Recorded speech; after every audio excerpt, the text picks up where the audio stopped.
Hello guys, कैसे हो। आशा करते हैं आप लोग बहुत अच्छे होंगे।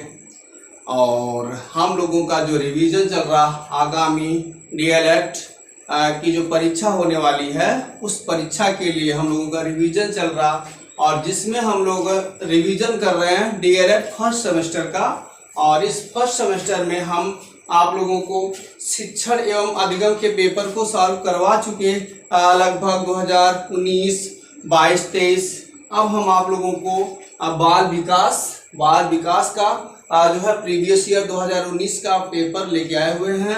इसमें हम आज शुरू करेंगे जो बहुविकल्पी प्रश्न होते हैं, बहुविकल्पी प्रश्नों को आज शुरू करेंगे और आज का ये लेक्चर पहला होगा। तो चलते हैं हम देखने क्या कह रहा। जिस प्रकार शारीरिक विकास के लिए भोजन का महत्व है, कह रहे हैं जिस प्रकार शारीरिक विकास के लिए भोजन का महत्व है उसी प्रकार सामाजिक विज्ञान के लिए शिक्षा का, ये वर्ष 2019 में आया था बाल विकास में। तो क्या कह रहा, एक कथन है, किसने बोला है? तो स्किनर का था, जॉन डीवी का था या वुडवर्थ का था? तो ये वुडवर्थ ने ही बताया था कि जिस तरह से भोजन हमारे शरीर के लिए जरूरी है, पौष्टिकता प्रदान करता है, उसी तरह से शिक्षा हमारे शरीर को सामाजिकता प्रदान करता है। मतलब समाज के लिए शिक्षा की अति आवश्यकता होती है। अच्छा, आगे क्या कह रहे हैं? विकास को प्रभावित करने वाला कारक है। विकास जो डेवलपमेंट होता है इसको प्रभावित करने वाला कारक कौन कौन सा है?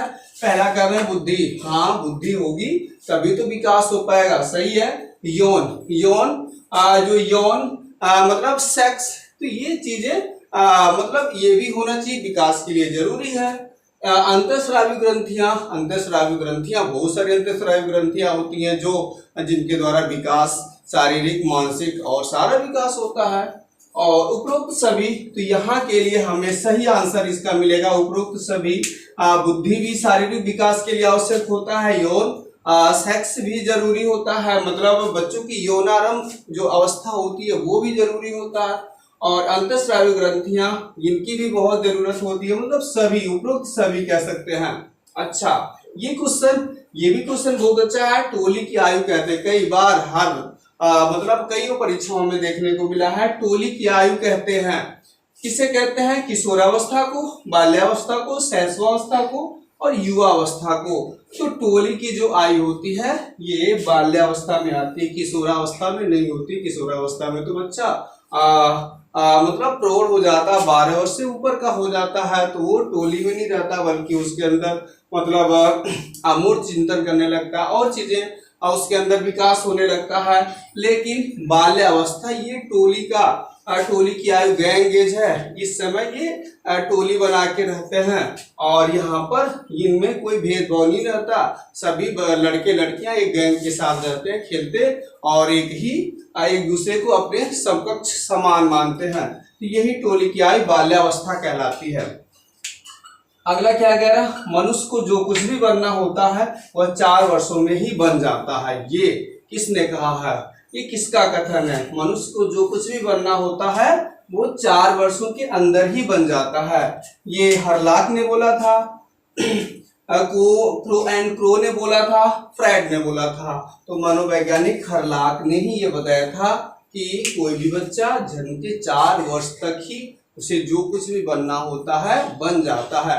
इसलिए क्योंकि जन्म के 4 वर्ष तक उसके अंदर जो विकास होता है बहुत ही तीव्र गति से होता है। इस गति से विकास फिर पूरे जीवन पर्यंत नहीं हो पाता। और इस दौरान बच्चों की जो मानसिक गतिविधियां प्रदर्शित होती हैं, उसी के आधार पर यह बताया जा सकता है कि बच्चा अगले 4 वर्षों में जो कुछ भी बनना होता है उसी समय उसका निर्धारित हो जाता है। और ये सत्य है, इसे बोला है मनोवैज्ञानिक हरलाक ने।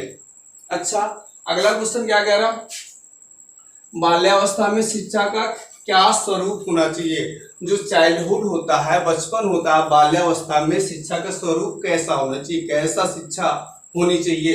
ये कह रहा खेलकूद की छूट बिल्कुल नहीं दी जानी चाहिए। क्या ऐसी शिक्षा होनी चाहिए जिसमें बच्चों को खेलकूद की बिल्कुल छूट नहीं दी जानी चाहिए? ऐसा नहीं हो सकता। बच्चों को खेलकूद दिया जाएगा तभी तो उनका मानसिक और शारीरिक दोनों विकास होगा, स्वतंत्र होंगे और तभी तो स्वतंत्र रूप से कुछ कार्य करने में सक्षम होंगे और पढ़ाई में या किसी भी कार्य में उनका पूर्णतः मन लगेगा। तो खेल कूद को छूट नहीं देना ये तो एकदम गलत है। खेलों एवं रचनात्मक कार्यों के माध्यम से शिक्षा देनी चाहिए, ये एकदम सही है। खेलना भी जरूरी होता है और रचनात्मक कार्य के माध्यम से शिक्षा दी जानी चाहिए। अगर ऐसा किया जा रहा तो समझ लीजिए शिक्षा देने का वो सर्वश्रेष्ठ रूप होगा, इससे बढ़िया शिक्षा दिया ही नहीं जा सकता। इसलिए बाल्यावस्था में शिक्षा का सबसे बढ़िया जो स्वरूप होता है ये खेलों एवं रचनात्मक कार्यों के माध्यम से शिक्षा दिया जाना, यही सबसे सही है। बाकी तो गलत ही होगा। गुरुकुल प्रणाली द्वारा शिक्षा दी जानी चाहिए, ऐसा नहीं है पिटाई करने वाले शिक्षक द्वारा शिक्षा दिलवानी चाहिए, ये भी सही नहीं होगा। अगला क्या कह रहा, शिक्षा में सृजनात्मकता का प्रयोग किस रूप में होता है। जो सृजनात्मकता होती है ये किस रूप में होता है, तो सृजन कैसे होता है। सृजन मतलब जो चीजों को कलेक्ट करना, किसी उद्देश्य की प्राप्ति के लिए हम अलग अलग कार्यों को, अलग अलग चीजों को, सिद्धांतों को जो बनाते हैं, करते हैं, जोड़ते हैं आपस में, उसे ही सृजन करते हैं। तो सृजन का प्रयोग किस सिद्धांत में होता है, तो सृजन का प्रयोग मुख्यतः चिंतन में होता है, सीखने में नहीं, तर्क करने में नहीं होता है, चिंतन करने में सृजन का प्रयोग किया जाता है। सृजन का प्रयोग पूर्णतः चिंतन में, चिंतन किया जाता है किसी चीज के प्रति, जब चिंतन होता है तभी सृजन होता है। तो इस तरह से आज का छोटा सा वीडियो अभी खत्म हो गया और आपको अच्छा तो जरूरी लगा होगा और इस तरह से आगे के वीडियोस के लिए आप रेडी होते रहें। बस एक छोटा सा काम, चैनल को सब्सक्राइब करें और वीडियो को लाइक करेंगे तो हमें भी थोड़ा सपोर्ट मिलेगा। इसी के साथ आज के लिए बस इतना। Thank you.